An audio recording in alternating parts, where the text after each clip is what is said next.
Bonjour, qu'est-ce que la mission de vie? C'est ce que l'on a choisi de réaliser en venant sur cette terre. La numérologie peut nous en donner la teneur. Le nombre de la mission de vie en numérologie, c'est le total du jour plus le mois de naissance, donc c'est très facile à calculer. Il faut réduire le total trouvé de 1 à 9 et garder le 11 et le 22. La mission de vie peut être perçue à l'adolescence, puis être oubliée pour n'être révélée que bien plus tard, en général, mais jamais avant 26 ans. Pour pouvoir la réaliser, il faut en prendre conscience, donc la choisir consciemment avec l'aide de son libre arbitre. Mais la majorité des gens ne la révéleront pas. Elle doit toujours aller dans le sens du chemin de vie, puisque c'est par son accomplissement qu'on réalisera ce chemin de vie. Maintenant, je vais donner l'interprétation pour chaque nombre. C'est assez général et chaque cas sera particulier. Mission de vie 1, elle consiste à créer des projets créatifs et originaux à long terme en ne comptant que sur vous. Pour cela, il est nécessaire de vous affirmer et de vous individualiser. Vous devez travailler à vous connaître en profondeur en vous posant la question « Qui suis-je » Mission de vie 2, vous voulez aider, conseiller, écouter et vous unir à une personne ou à une cause. Il vous faut développer votre sensibilité, votre diplomatie dans vos collaborations ou associations avec autrui et rester modeste. Mission de vie 3, votre mission passe par la parole ou l'écrit ou les deux ou l'art.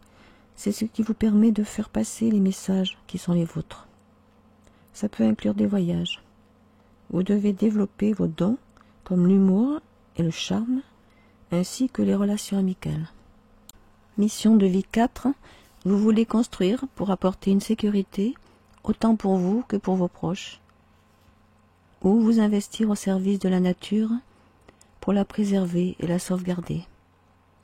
Cette mission vous demande de faire beaucoup d'efforts et d'être persévérant, discipliné et stable. Mission de vie 5.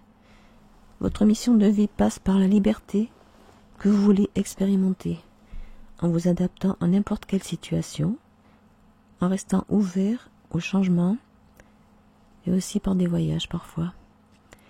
Votre sociabilité est basée sur votre rayonnement, votre curiosité, vos talents pour communiquer. Il faut garder la maîtrise de la sexualité et respecter la liberté d'autrui. La mission de vie 6 implique de purifier ses relations afin de favoriser l'harmonie, l'équilibre et de découvrir l'amour fraternel, afin d'être au service et à l'écoute d'autrui.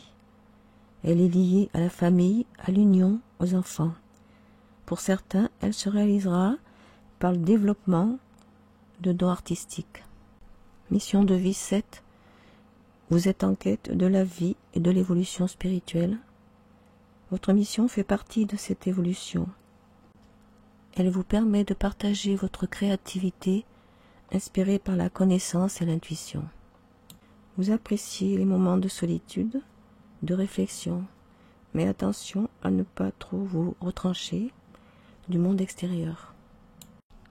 Votre mission de vie 8 passe par des phases de mort-renaissance plus ou moins spectaculaires qui élèvent votre conscience. Elle implique aussi une maîtrise de soi et une autonomie financière. Vous aimez affronter les défis lorsque vous jugez qu'ils en valent la peine. La sécurité financière est nécessaire pour favoriser les unions. Chemin de vie 9, votre mission passe par la spiritualité, l'intérêt pour les autres et l'avenir de l'humanité, en donnant de façon désintéressée. Votre intuition vous octroie une large vision de la vie que vous pourrez mettre au service des autres. Vous pourrez l'accomplir, cette mission, dans un travail social ou dans le cadre d'une voie plus spirituelle, soit par un engagement, soit par une création peu commune. Des voyages peuvent y prendre part, mais si le niveau de conscience n'est pas assez élevé, aussi élevé que ça, vous rechercherez la reconnaissance et la popularité dans une activité artistique ou d'avant-garde. Mission de vie 11. Votre vision de la vie est aussi vaste que celle du 9, mais en plus, votre maîtrise de vous est meilleure. Votre mission peut consister à guider un groupe de personnes dans un domaine humanitaire ou de créer de façon inspirée. Cela vous demande de vous unir aux forces spirituelles pour recevoir leur message et vous faire évoluer sur le plan spirituel. Mission de vie 22. Réaliser votre mission consiste à construire quelque chose d'important sur les plans concrets, matériels, pour vous et aussi pour un groupe plus ou moins élargi. Vous avez une large vision de la vie comme le 9 et le 11, mais il faut garder les pieds sur terre et faire la part entre ce qui est réalisable et ce qui est illusoire, sans devenir mégalomane.